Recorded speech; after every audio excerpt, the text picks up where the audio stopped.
This book, Think and Grow Rich, someone told me to read it probably 8 years ago.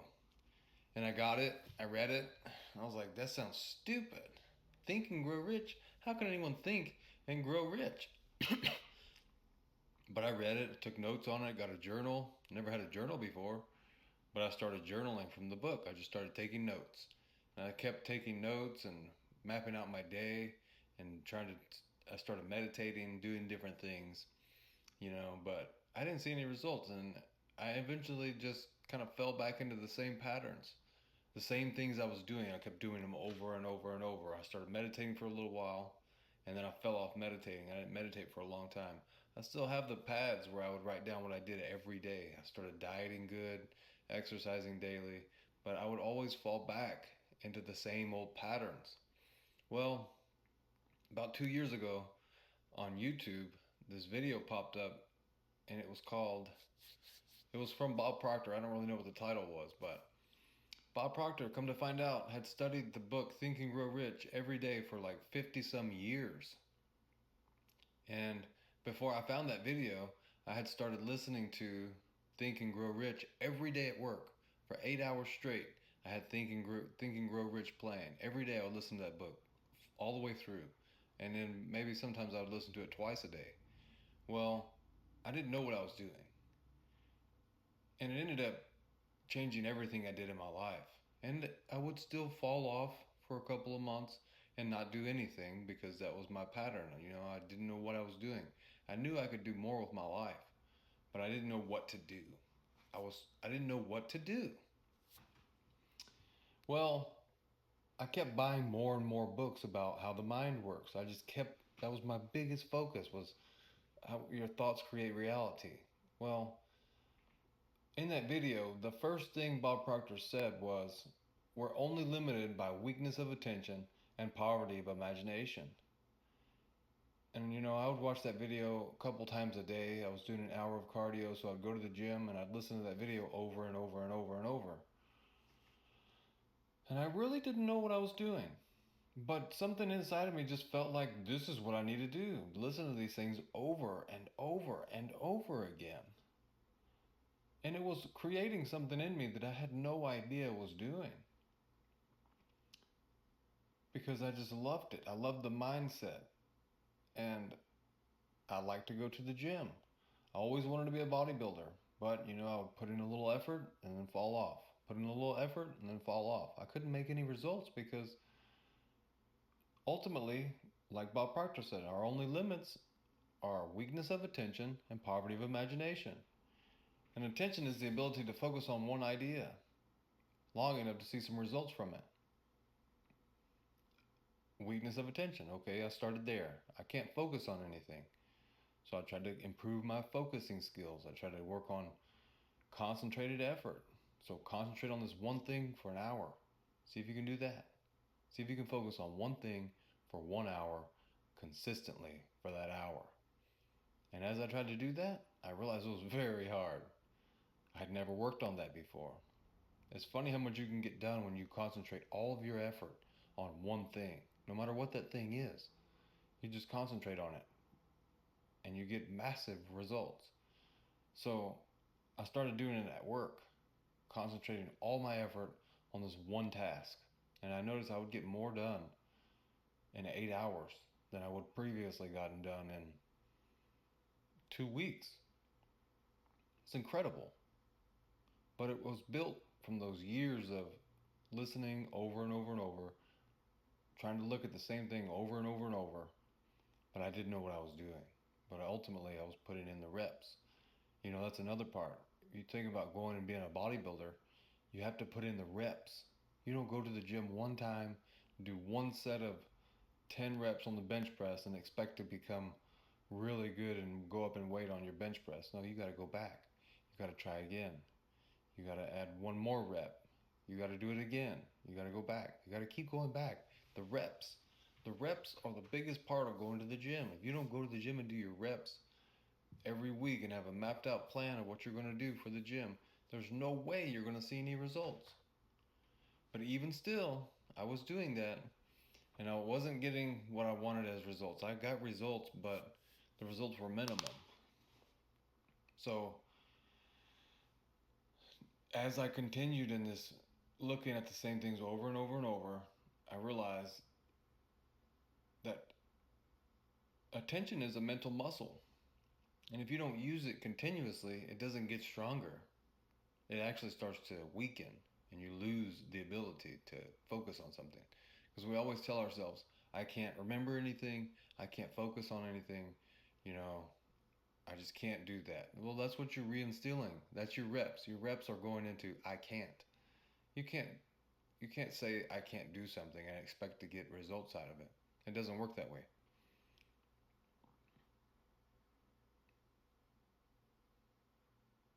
And then it goes on to say that poverty of imagination. What is poverty of imagination? It means a lack. It means lack of imagination. How can you create something new?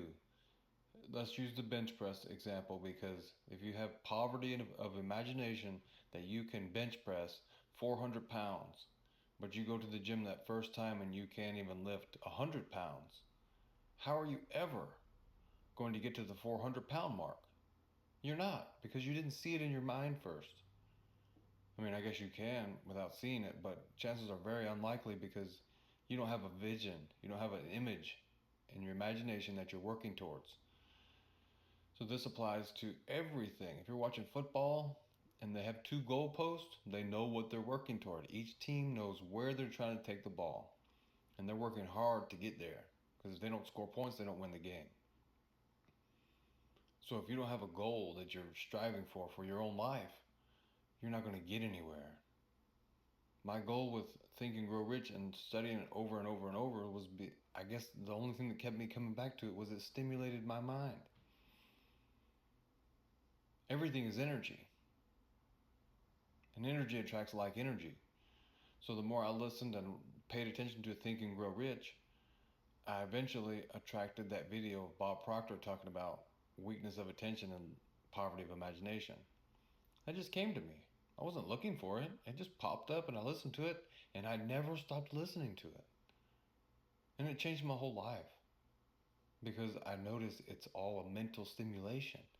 Whenever you listen to music, it makes you want to dance, it makes you want to move, it makes things feel better because it's energy. And thoughts in your mind are energy too, and they stimulate movement in your body.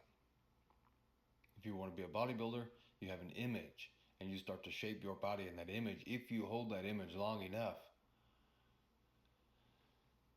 it's the goal. There's an imaginative picture.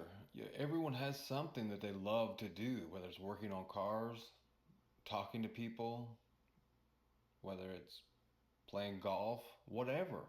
And like in football, they always say we got to watch film.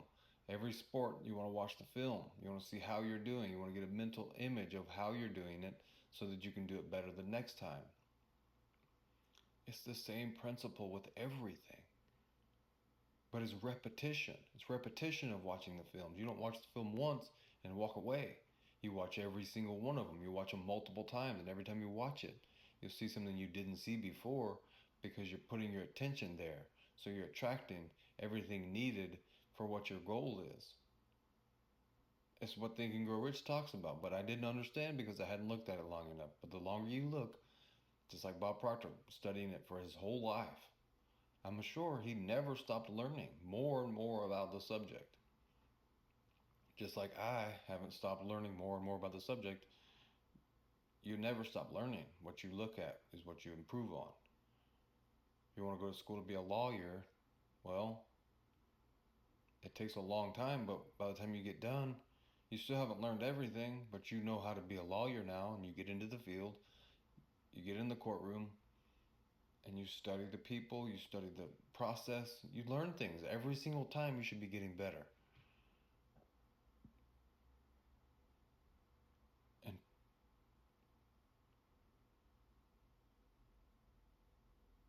so the first part of Think and Grow Rich is think, and then the second part is grow.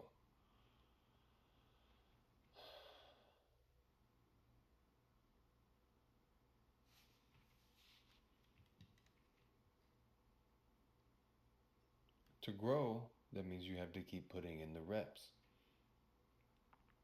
So if you'll keep putting in the reps, like me with this YouTube channel, I'm putting in the reps right now. It feels very uncomfortable because I don't know what to say. Well, probably because I have not put in my daily reps every day to make YouTube videos. Of course, they're going to get better because I'm not going to stop making them. I'm going to keep getting better. I'm going to keep focusing on it. I'm going to keep watching my own videos, watching myself. I'm going to keep making new outlines. I'm going to keep writing. I'm going to keep reading. I'm going to keep putting in the effort. So if you're not putting in effort, you can't expect to get any better. And when you start to put in effort, it's going to feel very uncomfortable because you've never done it before. So of course it's going to be uncomfortable. That doesn't mean you quit. It means you're growing. If it's uncomfortable, then you stepped into new territory. That's a good sign. If you want something new, then you have to get rid of the old so that the new can come in. Well, the old was me sitting around with this vision of, I'm going to make YouTube videos. Well, I wasn't doing anything. It was very uncomfortable there too. So to make videos is uncomfortable, but to not make videos is uncomfortable. To go to a job that you hate is uncomfortable, but if you set a goal to become more than just what you're doing at work, and you set it and you work on it outside of work, even at work, you're doing everything as best you can. So that way, you know, when you get out of work and you're working on your craft, you're doing it as best that you can. You put your time in. You use your job as a gateway to get you to where you are. Because I had made a decision that I was never going to work a job again. Well, I felt guided to do that. And while I wasn't at work, I was studying hard, writing daily. I even started making YouTube videos, but I started making videos. I tried to start a podcast.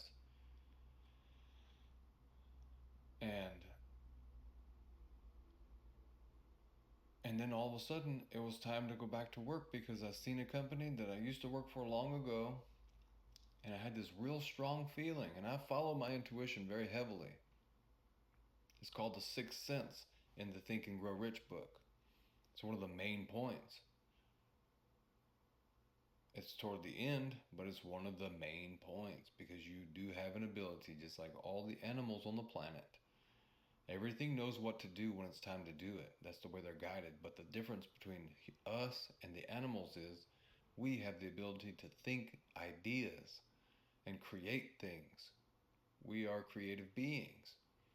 Animals are just animals. They have one single purpose. Humans can do anything. But the problem with that is we don't stick to one thing, which is back to the point of that Bob Proctor quote. We're only limited by weakness of attention and poverty of imagination.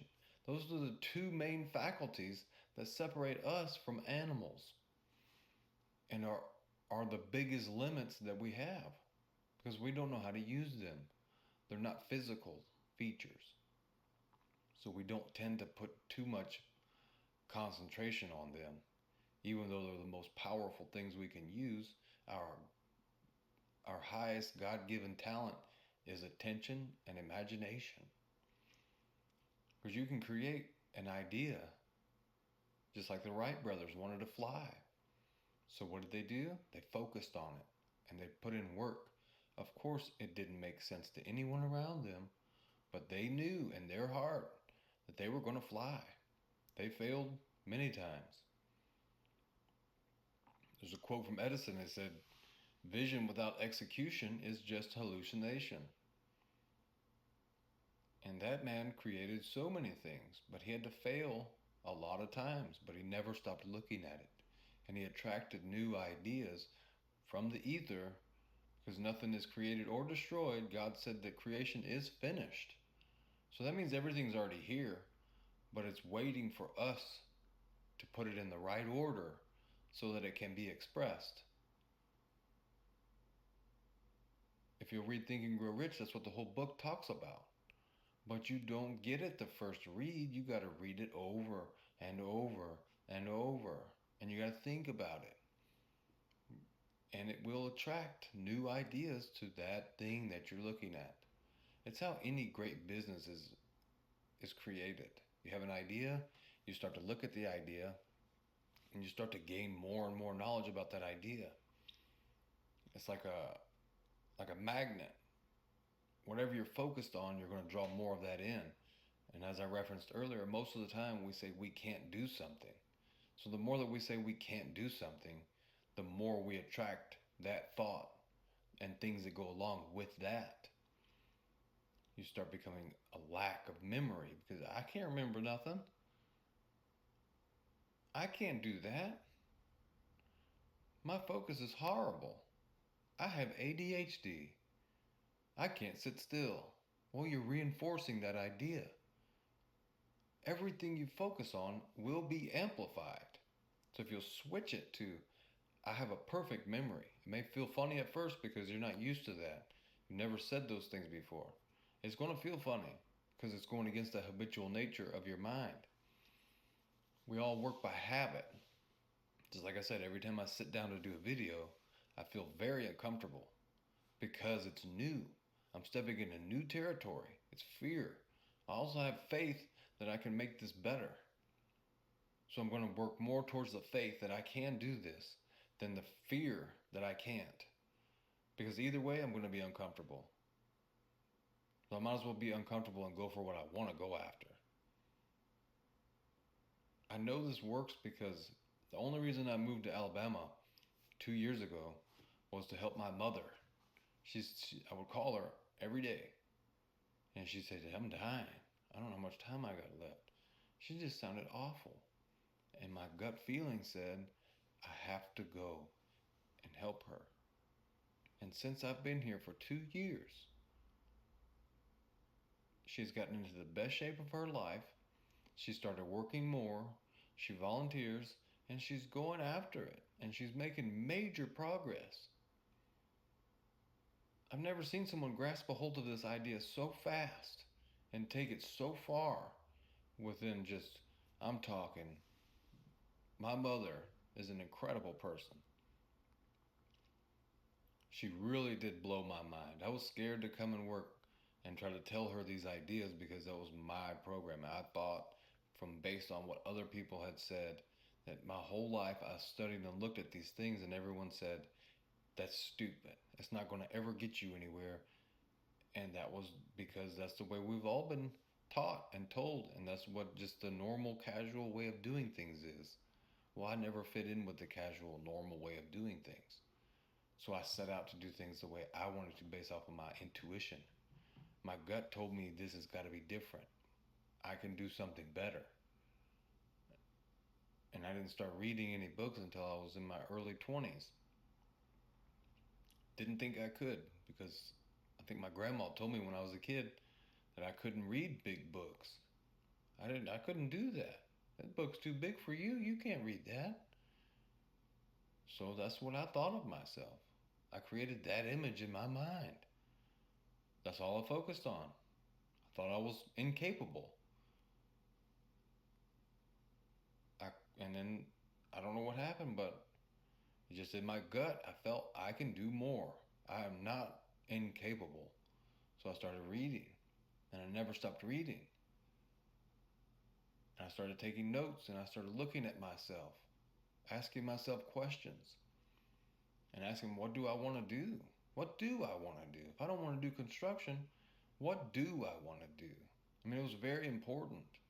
I didn't understand. No one told me to do these things. I just watched videos and heard different motivational speakers and this and that. But ultimately, I just had an inner voice that was talking to me. My soul, I was very connected to my soul. And I knew that I was created by God, and God created all things, and everything else knows what to do. So I felt that what I felt like I needed to do inside was read, write, work on these things, get my body in shape. So that's what I did. And it just kept attracting new ideas. And slowly but surely, I would say probably 15 years worth, it became very clear what I need to do. And now I have to put in the effort to make it happen. But it's uncomfortable. Every turn of the wheel that I make is uncomfortable. Getting up at 4 o'clock in the morning is uncomfortable. Trying to stay up late and read every day, go to the gym, go to work, do all these things, it's uncomfortable. I thought I was never going to do it again. That's what I told myself. But I noticed that when I got back in this time, after taking 2 years off to really look at myself and learn these principles, that it was the biggest advantage of my life to go back into work, be around people. I love talking to people. So now I go around people, I inspire them. I work harder than ever. I go to the gym more than ever. I eat better than ever. I set a new image for myself. I set goals for long term. I never set goals before. When you set a goal, you start to attract everything you need to make that goal happen. And you put in your reps every day. Even though it's uncomfortable, even though it seems stupid, even though it looks ridiculous, or so you think it looks ridiculous, it's not ridiculous. You keep trying, you keep putting in every ounce of effort you have into it every day, and that compounding momentum will blow you away. But you have to show up for yourself, regardless of what anyone else thinks. They're going to make fun of you. They're going to look at you like you're an alien. They're going to do all kinds of things. They're going to ridicule you. They're going to be completely against you.